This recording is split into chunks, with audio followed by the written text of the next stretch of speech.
In honor of the recent concert in Chicago, I am going to try a Chicago deep dish pizza. Oh dear Lord, what the hell was that? God, it looks like a lasagna had an abortion.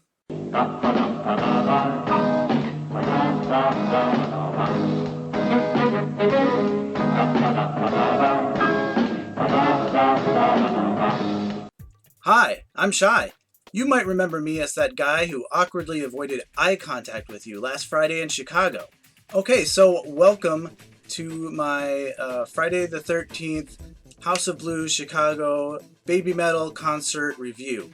Now, because I am a well-assimilated member of the fandom, my review will take the form of a laundry list of complaints. What is the deal with the VIP thing? It's just worse every year, right? Worse every year. And I'm totally going to buy one next year, too.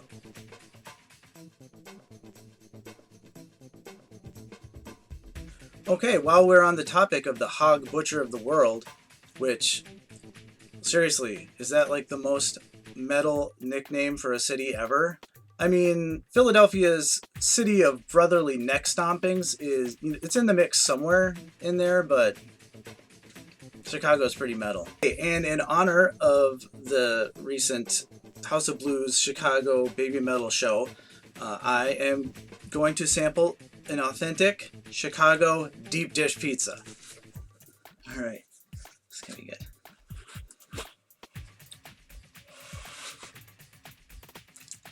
Okay, I have no idea what the hell that is. Looks like a lasagna had an abortion. This is the segment where I would announce the winner of Low Girl. If there was one.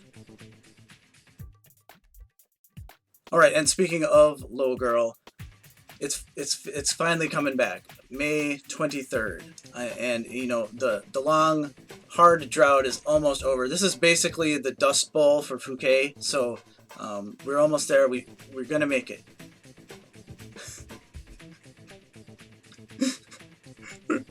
We're gonna make it. Oh, and I just also wanted to say a real quick thank you to all the wonderful people I met in Chicago, all the people I spent just an interminable wait in line with, all the fun things we talked about, like, I don't remember what exactly was discussed, but those are some treasured memories. Believe me. And one more thing, I am now on Reddit. My username, oddly enough, is Shy Fouquet. And I'm pretty excited about it. I'm nervous about it. Because right now I'm mainly hanging out on Twitter and Facebook, which is kind of like the suburbs of the internet. Reddit is like the gritty inner city streets, the seedy underbelly of the internet. Or maybe I'm thinking 4chan. Reddit is somewhere in that zip code at any rate. I'm primed. I'm ready for just a fire hose of vitriol and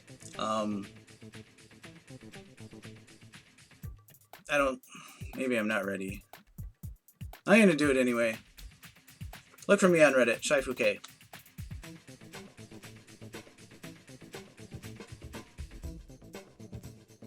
Alright, so my concert review.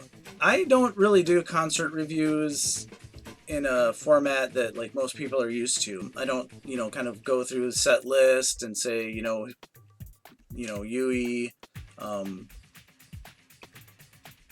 did the thing where she jumps up on the box right here, which was really kind of innovative because she actually did it on the other side like 3 years ago. So I don't get into, that kind of really inside baseball stuff, but what do I do? Oh god, I better figure this out quick. Okay, so I think I'll just do just a quick overview and then get into some like details that that really caught my attention. As far as the show, it was a weird show. It was really good. I mean, don't get me wrong, it was an amazing show. BABYMETAL. If you're at a BABYMETAL show, you're having an amazing time. So it's not like I'm complaining about it wasn't a good show, but compared to last year's show, pretty much exactly 1 year previous at the same venue. There was a different vibe to the crowd. I think there were a lot of new people there. I know there were a lot of new people there. There were lots of people not wearing any, baby metal shirts or any metal shirts at all. Just kind of whatever they found on the floor when they woke up that morning, which, fine. That's great. And a lot of people, I talked to a lot of people like that, and they were really nice. A lot of them are very curious. They don't know a lot about baby metal, which, I'm, so glad that baby metal is getting this exposure. But at the same time, as a fan, it kind of just a little bit detracts from the experience because, at least where I was kind of stage right. Right up near the barrier, just a little bit behind Kenji. Looking around me, people didn't know when to jump. Like during IDZ, they didn't jump.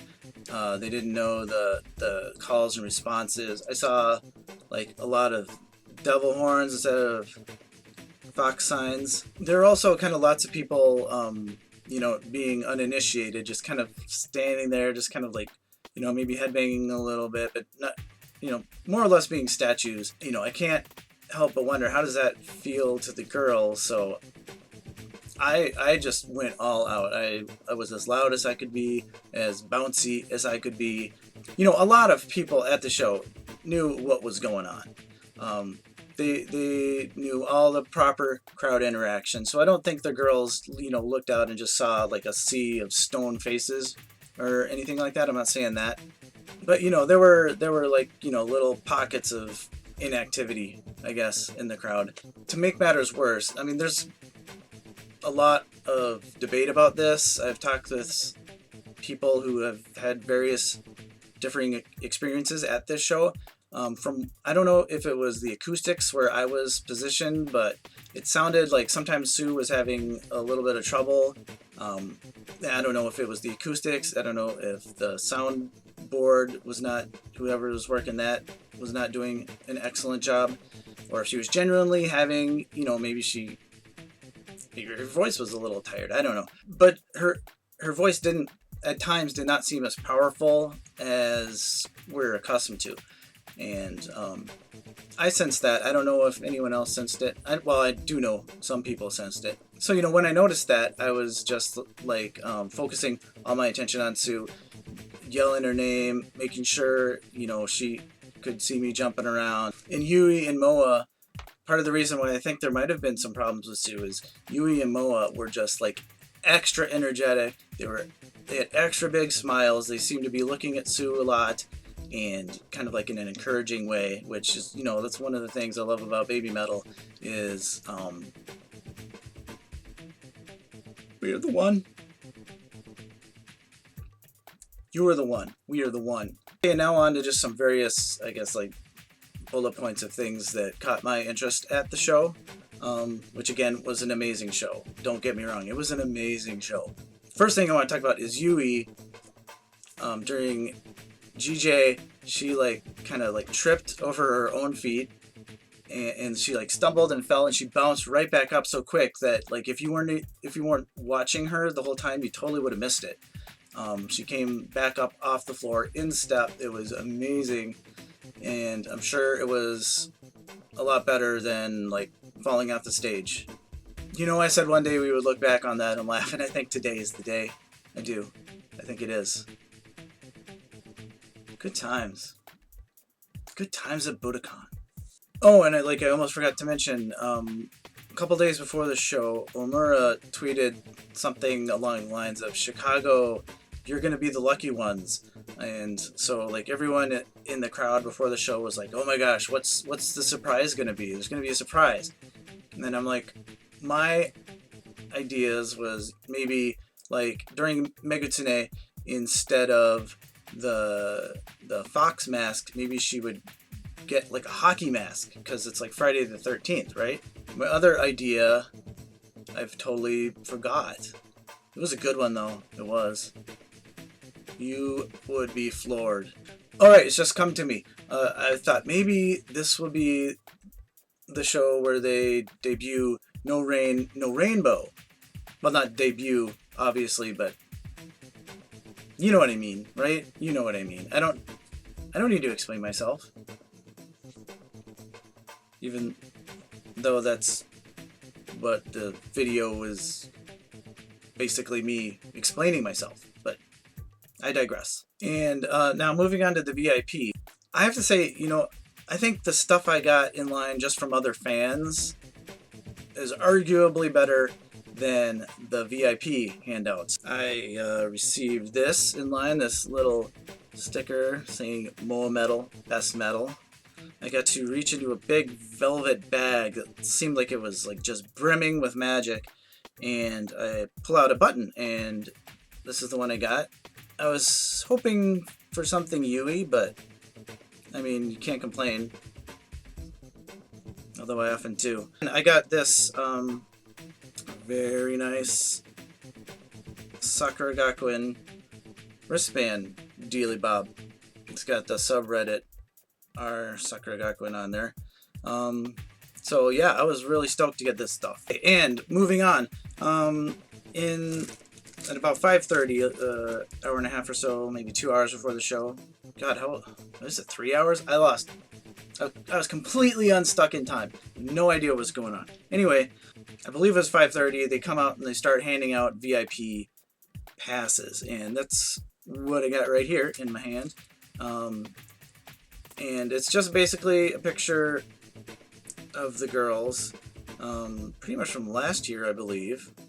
This looks a lot like the shirt they were selling last year with the kind of the Batman-y type of graphics. Just to list the US tour dates. One thing really disappointing is they just totally cheaped out on the lanyard. Last year they had this awesome thing with like BABYMETAL logos on it. I was really kind of looking forward to getting another one. So yeah, kind of bummed out about the lanyard.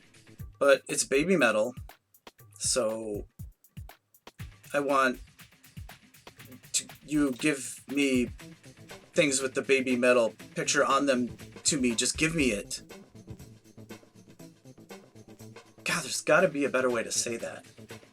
Anyway, they actually let us in a little bit early because it was starting to rain, which, that's nice. I suppose they let the VIP people in, and the non-VIP people probably got pretty wet.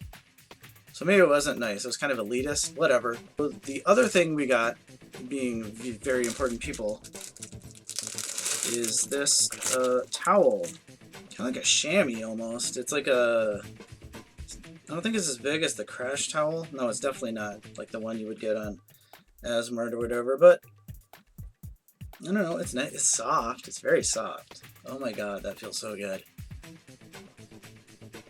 I'm gonna need a minute. Okay, and another thing that was different from last year is, well, this year, like last year, they did have a prohibition on flags with sticks. Like, oh god, good.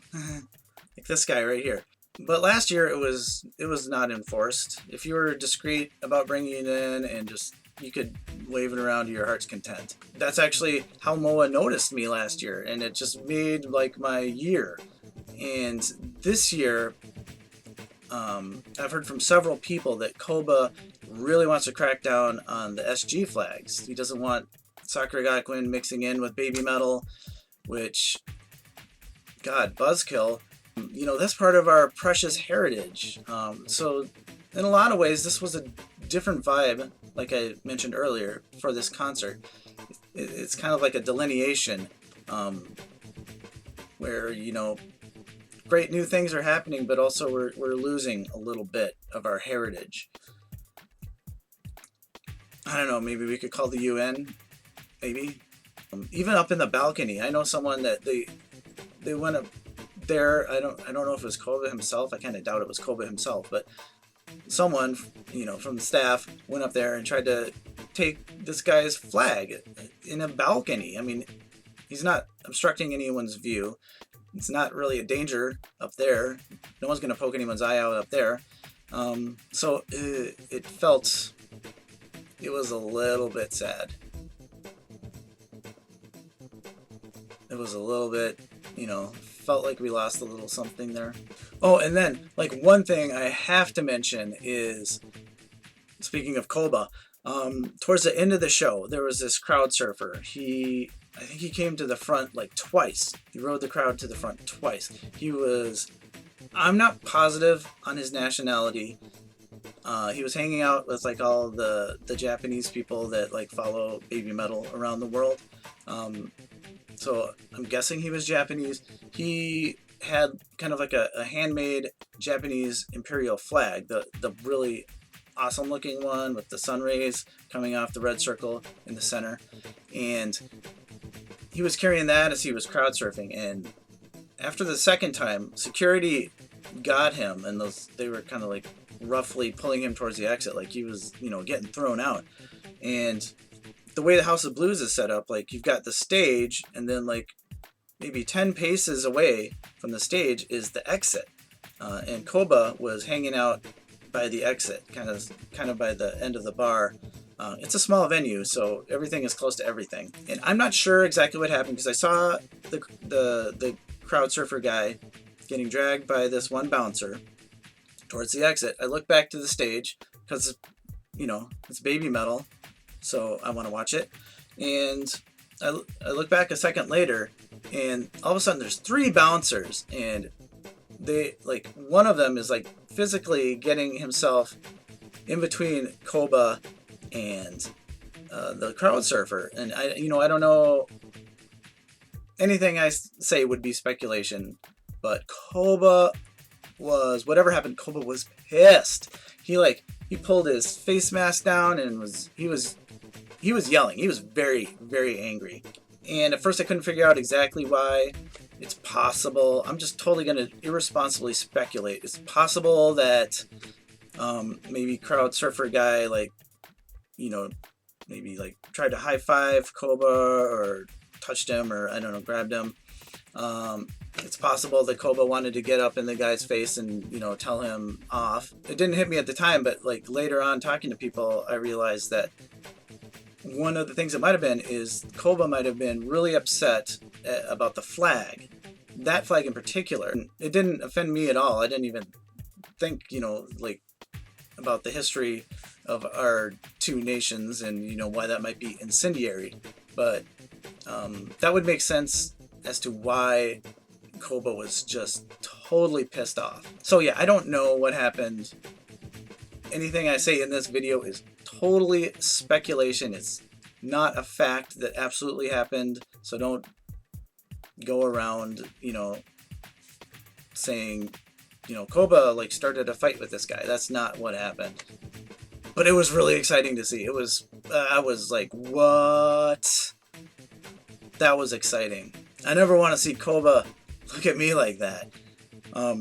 Although a few minutes later the show ended, and then I was walking by him and I said, I can't even remember what I said, but he was still very pissed. Just totally ignored me, which, I guess is better than having to have him restrained by bouncers while he's interacting with me. Although, oh my god, to be punched in the mouth by Koba? Yes, please. Okay, you guys, and I saved the best for last, the most exciting thing probably in my lifetime. I caught Mikio's pick at the end of the show. There it is. Oh my gosh. And when I say I caught his pick, I mean I scrambled around on hands and knees on the filthy alcohol-soaked floor, possibly urine-soaked too, and for a good 30 seconds until the house lights came up and I was able to spot it. Okay, and I guess that wraps up my concert review. Looking back, it wasn't really so much of a concert review as it's sort of a stream of consciousness, rambling of things I noticed that happened to happen at a concert. I mean, there's plenty of videos if you want to see like a real, actual, competent concert review. Obviously, like I said, it was amazing. It was amazing to finally see Awadama Fever. I thought they might have done it last year, And so leading up to that show, I was so looking forward to the show, and they didn't do it. And I finally got to see it live. It's like one of my favorite songs. I remember, I think they debuted it at Sue's birthday in December of 2014, and I think it was Christmas morning when I found audio of it online, and I first heard it, and tears, you guys, just tears. So it was so great to see that. It was so great I mean, we weren't the first, we were the second to see the new Gimme Chaco thing, where we get down on the floor and then jump up, which, in all honesty, is kind of awkward. Maybe as people get used to it, it'll get less awkward. The next day I went to Northern Invasion, and they did it, and it was better. I think it works better in a festival setting where you can get just a whole sea of people jumping up and down. But anyway, it was amazing. And seeing GJ, Black BABYMETAL, I live for Black BABYMETAL. It was an amazing experience. It was totally worth spending way too much money for. And I highly recommend, do what you need to do to get yourself to a BABYMETAL show. If you've got like a few kids, then you've got extra. Sell one. Get yourself to BABYMETAL. I think I'm gonna make those my parting words. Yeah. All right. See you. There will be no encore.